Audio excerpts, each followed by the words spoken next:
Florence Axel, bonjour. Bonjour. Alors merci de venir témoigner pour Femmes et Entrepreneurs. Donc vous êtes à la tête d'une tribu, il paraît? C'est ça, une tribu de créateurs. Alors c'est quoi la tribu des créateurs? En fait, c'est une agence de direction et de production artistique qui est spécialisée dans l'événementiel. Qu'est-ce que ça a d'original? Vous avez un domaine d'action particulier? C'est l'événementiel. En fait, notre talent, c'est de savoir illustrer des problématiques de communication par des éléments artistiques ou esthétiques. C'est-à-dire, par exemple, créer un show pour un lancement de produit, créer un défilé pour la présentation d'une collection de lingerie, ça peut être créer un décor, ça peut être travailler, relooker un immeuble de bureau pour essayer de favoriser la location. Enfin voilà, ça peut prendre des formes. Mais c'est des formes extrêmement variées. Alors dites-moi, donc, ça fait combien de temps que vous avez créé cette entreprise? Ça fait 11 ans. 11 ans, mais vous avez démarré au berceau ou quasiment? Presque. Presque. Quelques années plus tard, oui. J'ai monté la tribu des créateurs, j'avais 23 ans. Bravo. En sortant de mon premier job. Donc, alors, vous êtes encore une jeune entrepreneur, hein, donc, mais bon, avec de l'expérience malgré tout. Et alors, c'est une idée que vous aviez dans la tête déjà quand vous étiez petite de créer votre entreprise, ou ça vous est venu progressivement?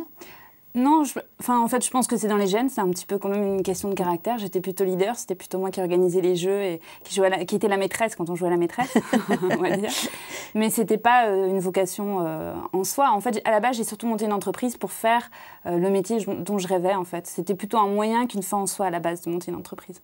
Ah d'accord. Donc, c'était pas forcément un rêve. Vous l'avez fait parce que vous... Je savais que j'avais envie de monter des spectacles. Oui. Et de fil en aiguille, le moyen de réussir à faire ce métier que j'aimais, que je sentais, et de le créer d'ailleurs, parce que je l'ai un petit peu créé, adapté, on va dire, c'était de monter une entreprise. Donc c'était un outil, c'était une structure qui m'a permis d'embaucher les artistes pour le faire, de pouvoir facturer, enfin voilà, donc c'était pas une fin en soi à la base. Et alors quand on a 23 ans comme ça, comme vous à l'époque, et qu'on veut créer son entreprise, alors comment vous avez fait? Vous avez fait des études de marché, vous avez fait des business plans pour trouver des financements? En fait, je me suis associée d'abord avec une jeune femme qui avait 28 ans et qui travaillait dans les RH et qui avait fait une formation en école de commerce. Moi, j'ai fait une formation, j'ai fait le CELSA en fait, donc j'ai plutôt fait une école de communication, une maîtrise d'art du spectacle, donc pas du tout le côté justement école de commerce. Donc d'abord, je me suis associée avec elle, donc on a travaillé pendant 1 an et on a surtout fait appel à une école de commerce justement à l'entreprise, à la junior entreprise. Ah, une junior entreprise, exactement, pour faire l'étude de marché au départ, et travailler avec nous sur le business plan. Et alors, vous avez eu besoin de financement dès le départ pour démarrer? Comment... Non, j'avais besoin d'un ordinateur, de mon téléphone donc et mon énergie. Oui, et l'énergie, vous deviez en avoir à revendre. Ça y avait, il n'y avait pas de problème. Alors, donc, aujourd'hui, vous êtes un acteur reconnu hein, dans ce domaine. Vous avez des clients qui sont des grands comptes. Comment on fait justement pour convaincre les grands comptes quand on est une jeune femme, c'est difficile hein? C'est une bonne question. En fait, je pense que j'avais tellement envie de le faire et j'étais persuadée que j'en serais capable.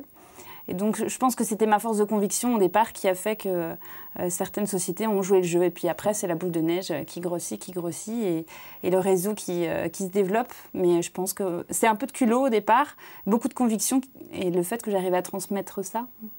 J'en doute pas, oui, on sent l'énergie en vous, hein, donc je ne sais pas si c'est l'âge, mais bon, en tout cas, je sens la force.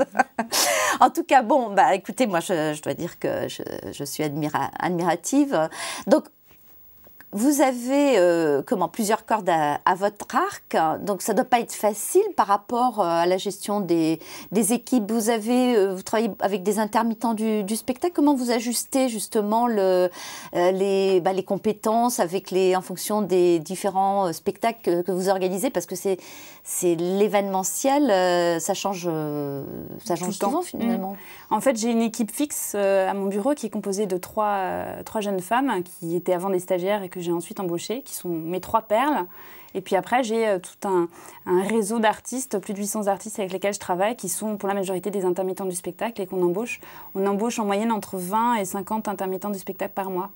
Alors, vous organisez les événementiels pour le compte de grandes entreprises, majoritairement. Est-ce que vous organisez aussi des événementiels que vous produisez vous-même, en quelque sorte? Jamais. Jamais. Donc vous vraiment êtes toujours plutôt de la prestation. Exactement. Il y a toujours un objectif, il y a un client devant, il y a un besoin et nous on répond en proposant un concept et le service de produire ce concept. Non, j'ai pas encore autoproduit. Après, si on fait des petits événements, on organise des apéritifs, on organise des soirées, mais c'est pour nous un titre de communication, mais c'est pas du tout l'essentiel de notre travail.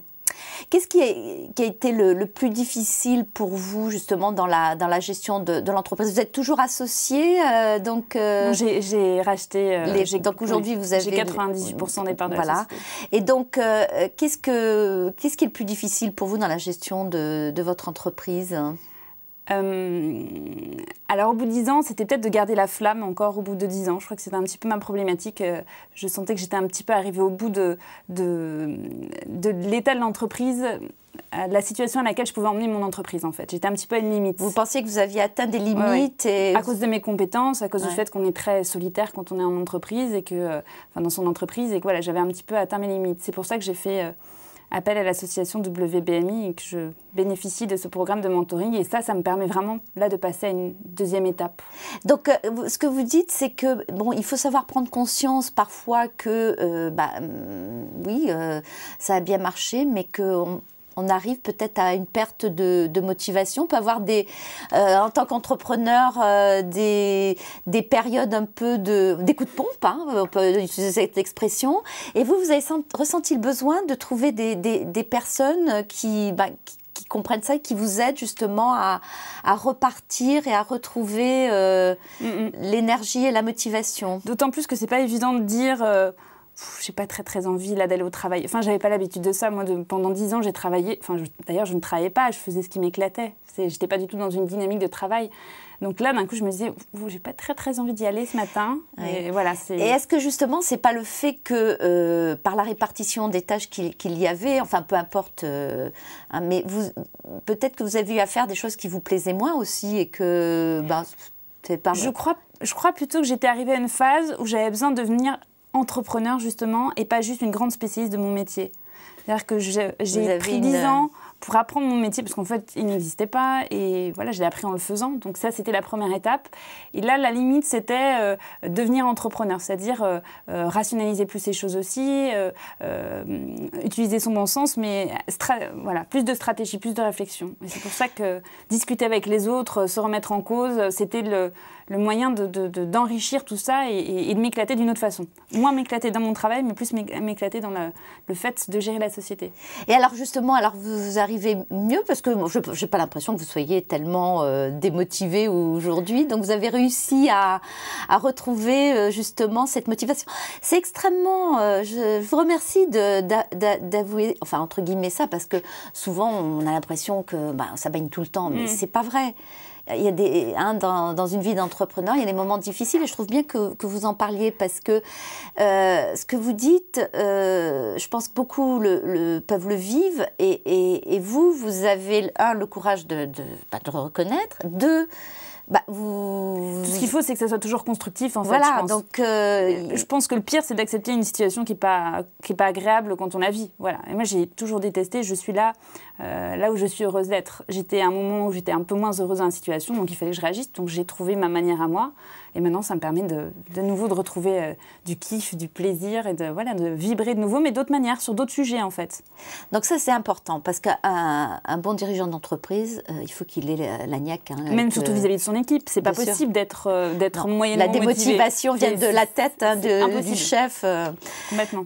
Alors, pour vous motiver aussi, vous avez peut-être vos enfants, parce que je crois que vous êtes une jeune maman. Non, pour vous motiver. Beaucoup de mamans entrepreneurs me disent, moi, mes enfants me motivent curieusement. Donc, moi, j'ai pas trop de lien. En fait, je lis pas trop les deux. Parce qu'ils sont encore jeunes. Oui, peut-être. Ouais. Donc moi, j'ai 4. Voilà, ils ont 4 et 2 ans.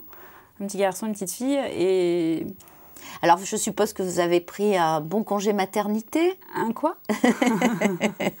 Ah, vous ne savez pas que ça existe, non. ça, non? Tout le monde m'appelait Rachida Dati, c'est-à-dire que j'ai recommencé à travailler une semaine après avoir accouché, mais volontairement. Enfin, je veux dire, c'est jamais par... Non, moi, je suis bien quand je suis dans l'action. Donc, au bout d'une semaine, je tournais en rond. En plus, j'étais légère. Voilà. Donc, le tout, c'est de ne pas culpabiliser, hein, parce que... Ah oui, non, à ce moment-là, il n'y avait absolument aucun souci par rapport à ça. Et puis, il faut juste savoir bien s'entourer. J'avais la petite perle en termes de nounou, donc absolument aucune mauvaise conscience de la laisser. Et est-ce que le papa prend sa part aussi s'occupe des enfants, et donc vous avez la chance qu'il... Ça va, c'est relativement équilibré. Il est chef d'entreprise lui aussi, donc il a aussi parce qu'on me dit souvent, il n'y a pas la parité à la maison. Hein. Non, c'est pas pareil en fait. Je pense que naturellement, on s'octroie des missions différentes. C'est nous qui gérons le lien avec l'école, c'est nous qui achetons les vêtements. Je suis sûre que lui, il le fera jamais. Par contre, il va faire les courses. Enfin voilà, chacun un petit peu à ses domaines. Heureusement d'ailleurs. Alors, donc, on parlait de participer à une association. Vous aidez aussi d'autres...